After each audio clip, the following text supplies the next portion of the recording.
Hey, this is Wrabel, and I'm hanging out with Rob on Front Row Live. I first heard about you last year. I was at the Gavin DeGraw show at the Greek Theater. Nice. And the moment you hit the stage, like not even halfway through the first song, I was like, this guy is the shit. Oh, thank you. So I was definitely hooked on your set. But what I liked about that day is that you were so emotional. Like, you couldn't believe you were there. Like, everything felt so real. Tell me about that first experience at the Greek Theater on your first ever tour. Yeah, it was. I'd never even been to the Greek Theater. Neither did I. That was my first time. It's crazy. And you're from here. I lived I'm here from 10 here. years, and I was like, Crazy. I've never been. You have to play here to get in. Right. It was so surreal. I mean, I think I cried after every song. Yeah, you did. You did. During every song, after every song, before every song. I hope that's something you do on every show, on every tour now. Yeah, right? I just have worked it into my set. I have these little needles in my pocket. No, I think I was just so overwhelmed by, like, I couldn't believe I was on my first tour, and I couldn't believe I was playing the Greek. I mean, I've played around, I've lived in LA for 10 years. So I've played around LA for 9 years at, the most random, from like Chinese food restaurants to like weird sports bars and like weird open mic nights. And to go from that to like opening for Gavin DeGraw and Andy Grammer at the Greek Theater, it was just so, it was bizarre to feel like I'm here and I guess somehow I belong here-ish. And these people are clapping a lot. People were, if I remember clearly, people asked for you to come back out when you went in. Yeah. And then I went out to like the merch thing and walked out the door, and there was like this crazy line of people, and I started crying and I had to go back inside backstage to be like, okay, calm down. It's just people. We're going to be okay. I got a tattoo the next morning about last night That is awesome. I like that. because I was freaking out. Hopefully you wrote a song about last night too. I didn't do that. That sounds like an interesting song, though. That would be an I don't know if it sounds like a concert just happened last night or something else. But aside from that, now you're on your first, like, your own tour. Yeah. How different has it been now that you're, in charge of it? That's been really bizarre. It's been really cool to see that people are actually coming to the shows. Like on the East Coast, we sold out almost every night. Yeah. We sold out New York. We oversold Boston, which the only thing that I've ever been on that's oversold is like. Wait, so what happens when you oversell? I don't know. Ask American Airlines. I feel like that's the only time I've ever been and heard the word oversold is like, well, I am in this seat and also she is in this seat. But it's been really. I had a moment in Seattle. We played at this beautiful venue called the Triple Door. Okay. And there's a little windowed box in the backstage area, and you can kind of see the crowd. And I remember I was watching Molly Kate Kessner, who's so freaking talented. Yes, she is. She's been opening up for me on this tour, which is, I think she's a superstar completely. And I feel like I never say that, but I'm floored by her every night. And I was watching her play and watching people come in, and I was thinking like, oh, I'm going to play in a sec. That's interesting. And then I kept seeing people come in, and it's like filling up. And I was like, oh my gosh, these people bought tickets to see me. What is going? Because I remember on that. Oh, hey. I remember on that tour, kind of. Nobody was really there to see me. No one was really there on the first song, but once you started playing, it started And they filling say up, that. and people were actually standing up and clapping and standing ovation, everything. Yeah, it was great. That was the Greek the night. I think I got like 5 standing ovations or something, Yeah. or 4, like after every song. Every song. It's Please, I have more songs to play. I'm gonna cry. But it's been really, really cool to kind of have. These are much smaller venues, and I have time to like hang out with people afterwards and get to know people, and I've had a lot of people coming to like 2, 3, 4 shows in a row, which has been really amazing, and it's been really a cool experience. I go up kind of most nights with no set list and no idea of what I'm gonna do, and it's been fun to kind of work out what works, what doesn't work. Right. Hopefully, what works. Hopefully not what doesn't work. Right. Now, another thing that I liked from at least my experience with the Greek was that the whole time it was just you and the piano. And is that what we can expect with your touring right now, or are you maybe considering having like some kind of backing band with you as well? Yeah, this run is just me and keys. That's kind of where everything starts for me, so it's kind of my comfort zone. Yeah. And but I have some dates coming up. I'm doing like my first festival coming up, and that stuff. We're putting together a band, which I'm really excited about to have. First experience for you, I assume, right? Yeah, it'll be a fun. I'm scared, but it'll be fun I'm just so used to like sitting at a piano with no idea what's going on, Right. because you have the freedom to just like, Right. oh, I want to play this song. Ah, no, I don't want to play that song. I want to play this song, or like whatever. And with a band, when there's, especially with like tracks playing and stuff, you're like, well, the thing started and now we're kind of locked in, but I want to make a joke, Is it or ready to go? yeah, I'm crying still, or whatever it is. But yeah, it's been nice to be comfortable on the stage. Let's jump into the new single, Bloodstain. 11 Blocks was amazing. Bloodstain is another masterpiece that you created. Is this something that you also worked with Alex Hope with, or did you work with someone else with? Not with her, but I guess I have a thing for Australians. Okay. I did that. That song was sent to me by this guy called Ben Abraham and Gosling. And Ryan Gosling? Ryan Gosling himself, with a shirtless Polaroid, which is where I got the Polaroids from. No, and they had started this song, and they sent it to me about halfway through the Gavin tour, and it took me like a full day to even open it, because I always start everything myself, because everything's very personal to me. So I kind of felt, I was like spam, because I felt kind of insecure, like getting this thing that wasn't mine or didn't feel like mine. And then it took me, I slept on it. Like I saw the email, I was like, no, put my phone away, airplane mode. And then I listened to it the next day, and I had goosebumps like within like 3 seconds. The first lyric, I was like, I'm not okay. And he's living in Australia, so he flew. We somehow met in LA during the tour. Like I flew out one night after a show or whatever it was, this crazy kind of schedule to get in the same room. And I got to go in and kind of rework it and put my own kind of narrative into it. And I love how it works out, and I love what they had done. It felt like me. I related to it so much. So it was kind of a cool. I've done that with other artists where I'll write something and another artist like Ellie Goulding took a song that I'd written and kind of made it her own. So I'd seen it happen before, but I'd never done it myself as the artist, only as a writer. So it was a fun kind of experience. Maybe fun's the wrong word. It was fun. But it was interesting, and it was kind of a good practice in letting go of like, it has to be mine, everything is mine, and being like, no, this is collaboration in the same way that sitting in a room with another person is collaboration. Yeah, I mean, I figured like it would be a little difficult for someone to hand you some kind of lyrics, because you've been doing this all your life. Yeah. But it was really, they were so nice and respectful, and I was so appreciative.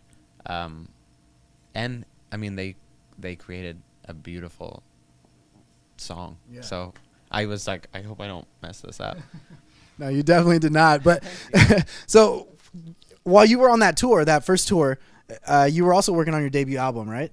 So you were bouncing back and forth from the studio and then performing at different cities, different states. How was that for you? I mean, because it's a new experience. How did you really get used to that? I didn't, and I'm not.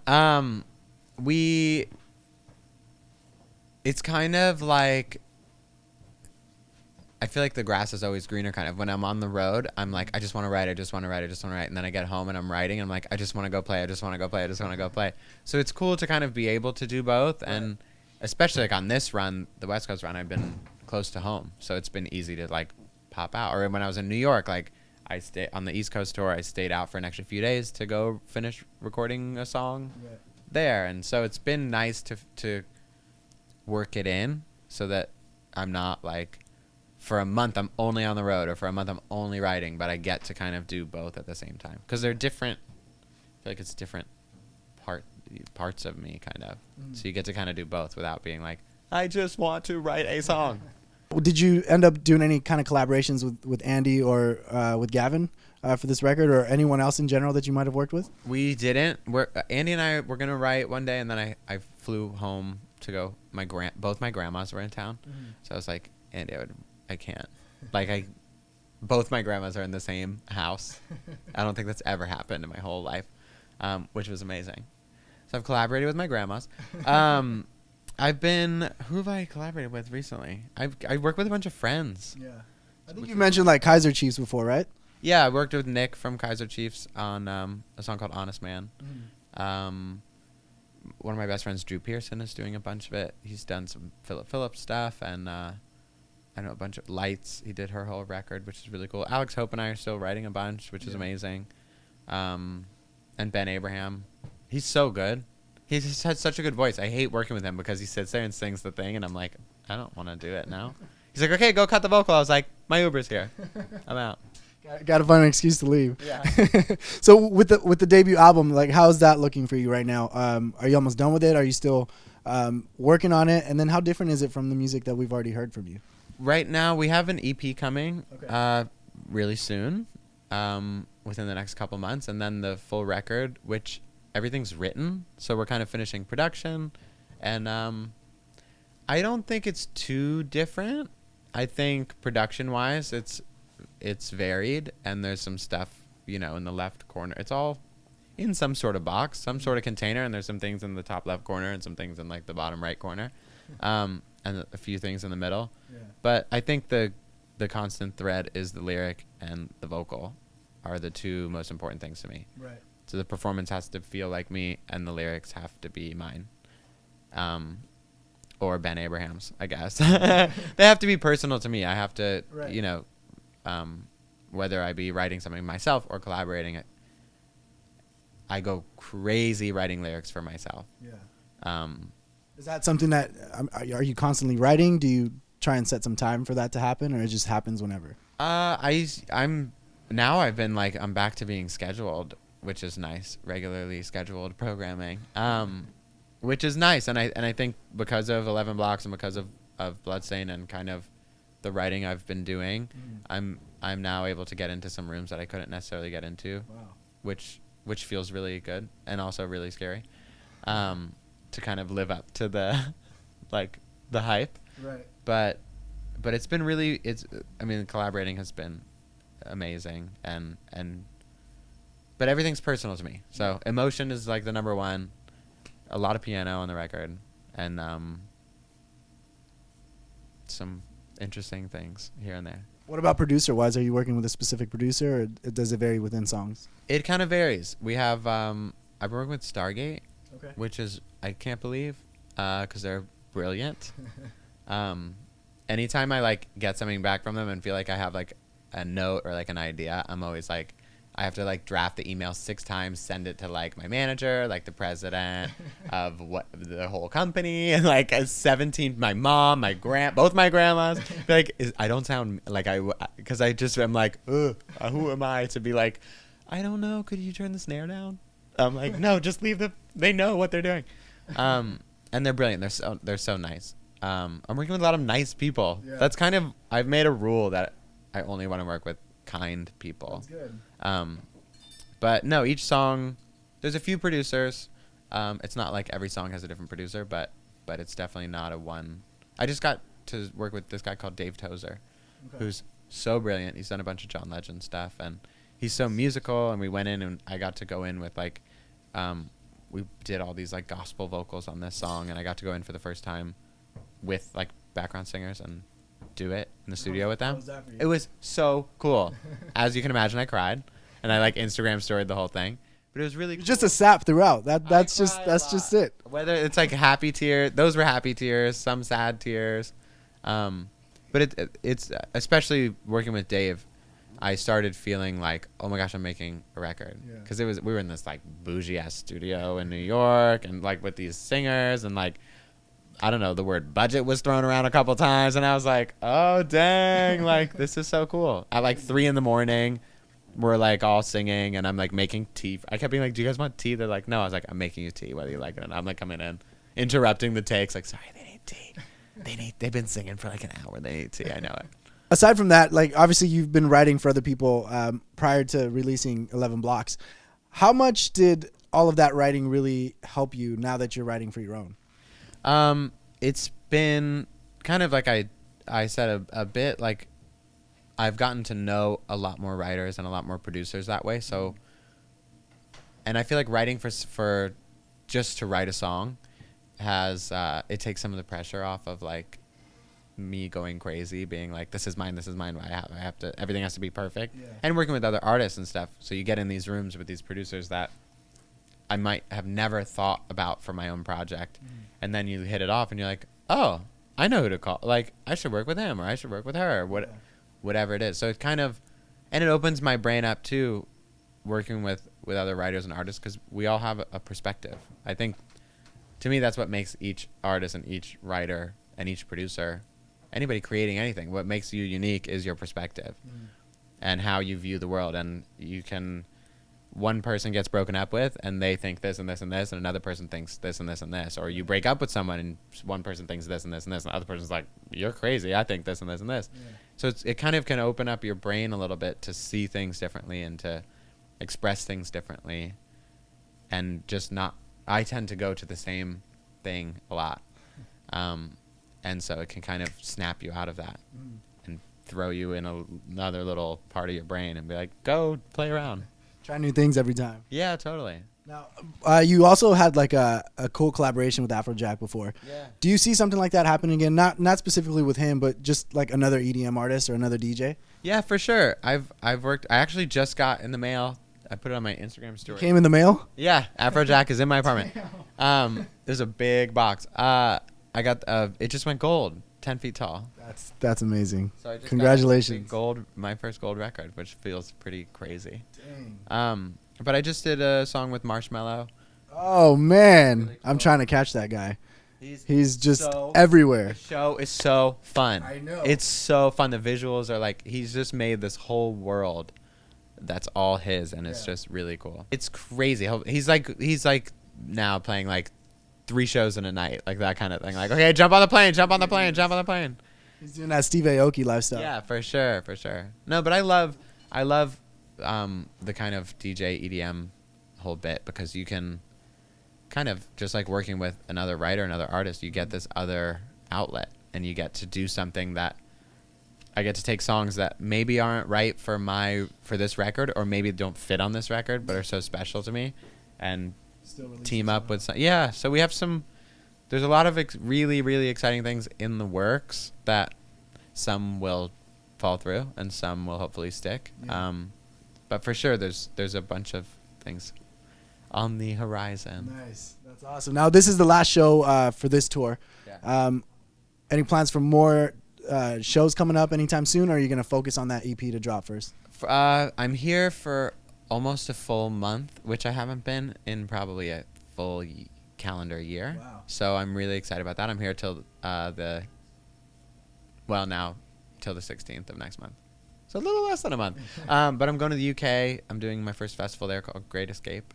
Nice. Which will be really cool. So this month is just a lot of writing, a little bit for myself, a little bit for some other projects, and then I head out there, and then God only knows. Yeah. We have another single coming out shortly, and then the EP. I guess the EP will be out soon. So once I do that festival, it'll be like bing, bang, boom, kind of. I never know what's going to happen, but it's always like I wake up and I'm like, here's promo schedule. And I'm like, all right, I packed all 6 bags. Let's go. As long as you're ready. As long as you're ready. Well, dude, I'm excited to hear more new music from you. I'm definitely excited to see the live show again. Hopefully there's even more crying than the last time.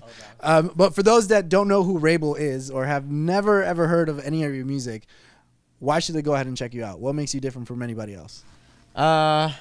I just try to be honest in a really simple way, and the best that I can. I try to be myself, and I try to do that with every song and every lyric and every show and every tweet. And I just try to express myself simply and honestly. And I don't know that makes me different from everybody else. I know a lot of people are doing that, but I feel like if we all do that, then we're all very different. And good point. Yeah, that's kind of. I just try to keep it simple, be honest, write true, real things, and then the rest is whatever.